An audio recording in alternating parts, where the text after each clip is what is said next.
Boa noite, meus amigos. Estamos aqui de volta. Como sempre, começamos invocando a Santíssima Virgem Maria, o Santo Padre Pio e Pietrelcina, para que roguem a Deus que nenhuma injustiça se cometa nesse programa. Eu acredito que o assunto da semana é essa rebelião no Egito. De início, aqui, a mídia chapa branca inventou duas versões absolutamente maravilhosas. A primeira é de que era uma rebelião inteiramente laica, tem conotação religiosa, e que a grande organização revolucionária islâmica, a Fraternidade Muçulmana, não estava participando, estava totalmente marginalizada. A segunda versão era que a Fraternidade Islâmica agora tinha se tornado uma entidade pacífica que não apresentava mais periculosidade alguma.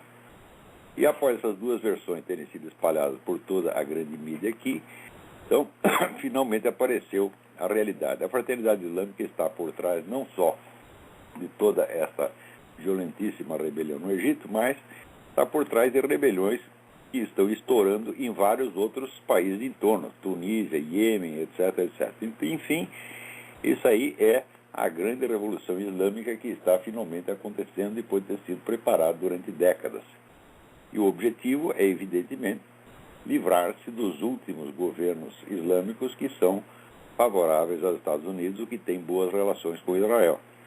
Então, trata-se de remover os últimos obstáculos, e se interpõe no caminho da formação do grande bloco islâmico unificado para o combate final contra o Ocidente. Então isso aí já está sendo preparado há muito tempo, só um cego não vê, e o mais bonito da história é que no Egito os Estados Unidos estão apoiando a rebelião, exatamente como aquele cretino do Jimmy Carter, nos anos 70, apoiou a Revolução Iraniana, né? Então basta o pessoal vir com uma conversa de democracia e direitos humanos e está aí o pretexto, né, para apoiar comunistas e terroristas islâmicos, como fez o Jimmy Carter, dizendo que uma vez derrubado o Shah, se instalaria lá uma maravilhosa democracia de tipo ocidental, que se viu com a instalação da ditadura, uma das ditaduras mais ferozes de todos os tempos. Teve gente que sofreu no tempo do Shah e que hoje tem saudade do Shah, em função do que veio depois. E no Egito será a mesma coisa. Quer dizer, nós vamos aqui instalar a democracia no Egito com eleições livres, imprensa livre, etc, etc. Só quem não te conhece que te compra. Quer dizer, o regime da Fraternidade Islâmica é sempre ditadura. É claro que vai haver uma feroz ditadura islâmica no Egito.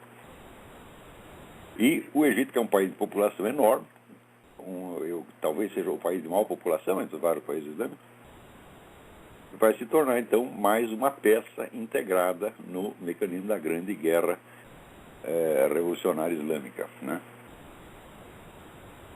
Nos próximos dias nós vamos ter ocasião de esclarecer isso durante o debate que está se planejando aí entre eu e o professor Alexandre Dugin, que é o guru do Vladimir Putin e o teórico do movimento eurasiano. O movimento eurasiano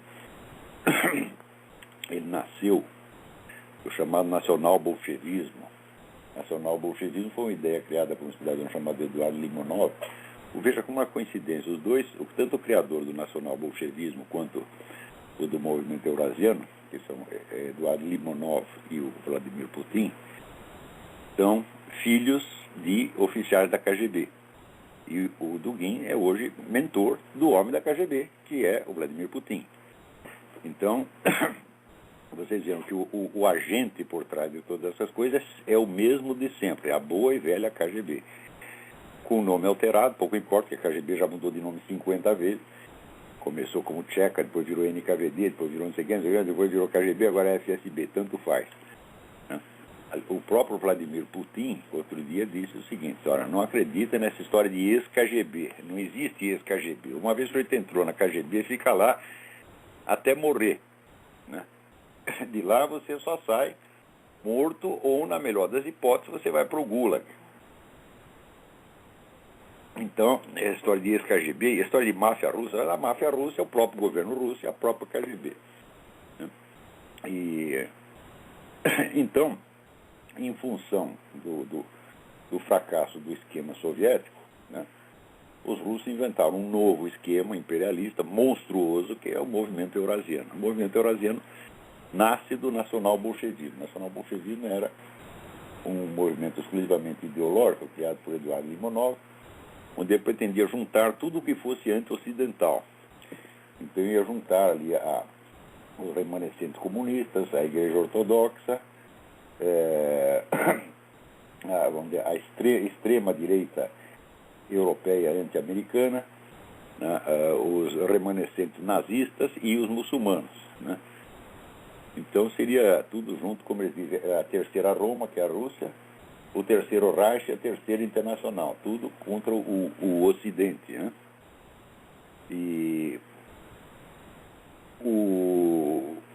a novidade que o Alexandre Dugin introduziu aí foi que o nacional-bolchevismo era apenas ideológico. Ele transformou a coisa num plano geopolítico estratégico, abandonando a perspectiva exclusivamente nacionalista russa, que era do Limonov, e adotando a perspectiva de uma união eurasiana, juntando Europa e Ásia contra os Estados Unidos, e acreditando piamente que a União Europeia vai se integrar com a Rússia, então contra os Estados Unidos, que é uma coisa no mínimo duvidosa. Agora, o mais bonito de tudo é que, dentro do arrazoado ideológico com que ele justifica isso, ele usa lá toda o vocabulário do René Guénon e Júlio Zévola, a tradição, o retorno do sagrado, etc, etc. Tudo isso é uma besteirada, claro, isso é um discurso pretextual mais falso que eu já vi na minha vida, porque o Dugin faz ali a crítica do Ocidente baseado num único livro. Ele pega o modelo dele do Ocidente, é o livro do Sir Karl Popper, Sociedade Aberta e os Inimigos, onde o Karl Popper diz que a sociedade aberta se baseia na inexistência de absolutos e, portanto, na abertura da sociedade a todas as possibilidades. E o Karl Popper é tipo do materialista, cientificista moderno, filho do iluminismo, né? E o Dugin desce o cacete nisso. E curioso é que ele identifica o modelo que o Karl Popper inventou, o modelo de liberalismo que o Karl Popper inventou, ele identifica isso com os Estados Unidos, quer dizer, como se os Estados Unidos fosse a encarnação do popperismo, né? E esquecendo aqui que metade do país está contra isso. O país é dividido e, de maneira alguma, ele pode ser identificado, os Estados Unidos podem ser identificados com o esquema globalista. O esquema globalista que, no momento, está no poder através do Barack Obama. E que, vejam vocês, está apoiando justamente a Revolução egípcia, assim como apoia toda a esquerda latino-americana e apoia tudo que não presta no mundo e apoia tudo aquilo que o Vladimir Dugin gosta. Então essa história de que o eurasismo é contra o esquema globalista ocidental, isso é uma conversa mole. Estão os dois de mão dadas para implantar no mundo o socialismo, pô. Isso quando o Dugin descreve ali o modelo econômico a ser adotado pelo eurasismo, e ele diz que é um modelo no qual se resguardará a liberdade de mercado para pequena e média empresa, e o resto vai estar na mão do Estado. Então o que é isso? Isso é o bom e velho socialismo, né? E exatamente o mesmo esquema pelo qual esse esquema globalista está lutando no mundo e que ele apoia por toda parte a mesma coisa. Então essa história está muito mal contada, né? Agora, a ideia de combater o materialismo ocidental, né, o liberalismo materialista, e apelar aos valores tradicionais, né, do sagrado, isso é uma coisa muito engraçada, porque o sagrado, meus filhos, o sagrado não é uma entidade divina, o sagrado é um conceito acadêmico, né, feito justamente na base de ignorar, né, as diferenças essenciais e algumas insanáveis entre as religiões. Para mim, a única coisa que é verdadeiramente sagrada é a intervenção divina, é aquilo que o próprio Deus faz, não as concepções, né, criadas por teólogos ou místicos ou esotéricos daqui e dali, né? Na verdade, se vocês quiserem saber o que é realmente sagrado, vocês têm que olhar para as intervenções divinas do mundo, como, por exemplo, o milagre de Fátima, ou os milagres do Padre Pio de Pietrelcina. O resto é conversa mole, o resto é apenas o conceito do sagrado, né? Pode ser intelectualmente muito bonito, mas é uma coisa vazia no fim das contas, né? Quer dizer, como é que você pode fazer uma sociedade baseada não, vamos dizer, em tradições divinas mesmo, mas um conceito como esse de o sagrado? É um conceito meramente acadêmico, vazio, e no fim das contas você não pode esquecer que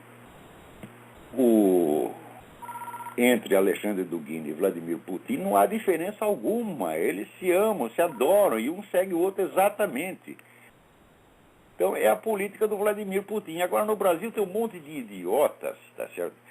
E se encantaram aí com o negócio do eurasismo do Alexandre Dugin. Falaram, mas quanta baixeza, mas a miséria mental brasileira não tem limite. É o seguinte, o sujeito começa a estudar esse negócio de René Guénon e Júlio Zévola, então ele sente assim, não, as tradições espirituais morreram, o Ocidente abandonou tudo, nós estamos, né, tudo acabou, né, o materialismo tomou conta do mundo. Então eles se sentem muito sozinhos, muito isolados, eles ficam desesperados procurando uma entidade, né, que os proteja, dentro do qual eles se sintam reintegrados. Então aparece o cara com o eurasismo, ele diz, opa, não estamos mais sozinhos, existe um gigantesco movimento mundial que vai restaurar a tradição. E os idiotas caem nisso, meu Deus do céu, que miséria! Pior que às vezes no meio alguns alunos meus me matam de vergonha. Mas como vocês são burros, minha gente, mas é burrice demais, demais, demais. Que coisa! Quem é que não está vendo que esse negócio de eurasismo é o esquema da KGB inventado, inclusive pelo seguinte, a Rússia está numa situação miserável, né? E o Dugin confessa, a Rússia não conseguirá se levantar por si mesma. Então o que ela faz? Ela inventa um gigantesco esquema internacional para usar os outros como muleta. E, no fim, tudo isso aí é o quê? Para levantar a economia da Rússia, meu Deus do céu. Além disso, o Dugin se queixa, não, depois as reformas liberais do Yeltsin corromperam a Rússia, criaram a corrupção na Rússia. Como se o regime comunista antes fosse um templo de pureza, tá certo? E não, vamos dizer, o regime mais corrupto da face da Terra. Tem um livro do Konstantin Siemens, A Sociedade Corrupta, leiam, vocês vão ver o que era o regime comunista, onde você não obtinha nada, a não ser na base da propina. Você não podia chamar o encanador, você tinha que pagar o encanador do Estado, mas tinha que pagar propina para ele. Tudo era na base da propina, tá certo? Eu conheci funcionário da Embaixada Brasileira, lá, não vou dar o nome, né? E diz, olha, eu lá andava com 2 caixas de champanhe no porta-mala, porque tudo que você ia pedir lá, você tinha que dar um presentinho pro general, pro funcionário, etc. Era tudo assim na Rússia, meu Deus do céu. Agora, por que a Rússia se corrompeu depois da queda do regime soviético? É muito simples, meu filho. Você imaginou que teria acontecido na Alemanha, se uma vez derrubado o regime nazista, você distribuísse o poder entre todos os membros da SS, da Gestapo e do Partido Nazista e deixasse todo mundo nos seus lugares. Ia ser uma comedeira sem fim. Foi exatamente isso que aconteceu na Rússia. Os parentes aí do Dugin e do Limonov ficaram todos nos seus lugares, ninguém foi punido, ninguém foi perseguido, e imediatamente se transformaram nos milionários, na nova oligarquia. São as mesmas pessoas, e é isso que corrompeu a Rússia. Não foi a adoção do liberalismo, não, senhor. A hora que começou a privatizar a coisa, quem foi que comprou? O pessoal do governo. E tinha o dinheiro na mão, tinha as verbas da KGB, que eram verbas ilimitadas, em cima das quais nem o parlamento soviético tinha controle do orçamento da KGB. Então essa gente, são os maiores bandidos da face da terra, esses viraram os milionários do dia para a noite. E agora fica lá o Dugin se queixando de que o liberalismo ocidental corrompeu a Rússia. Ora, mas meu Deus do céu, precisa ser muito burro para cair numa conversa dessa. Ou vocês aí, os caras sabem de quem que eu estou falando, né? Esses, assim, guenonistas de botequim que tem no Brasil, uma vergonha, uma vergonha. Se você não é capaz, meu filho, de aguentar a solidão de você ver as tradições espirituais sendo todas destruídas e tudo sendo destruído por um materialismo grosso, se você não é capaz de aguentar a solidão, você não é de nada, você é um fracote, você está entendendo? Você é um bosta. Tá certo? Porque um homem espiritual de verdade, meu filho, ele não conta com as forças deste mundo. Ele não precisa de ter um movimento eurasiano pelas costas. Ele conta apenas com Deus. Ele sabe que mesmo que esteja sozinho, ele vai vencer a parada, meu filho. Nós não precisamos de nenhum apoio institucional, não.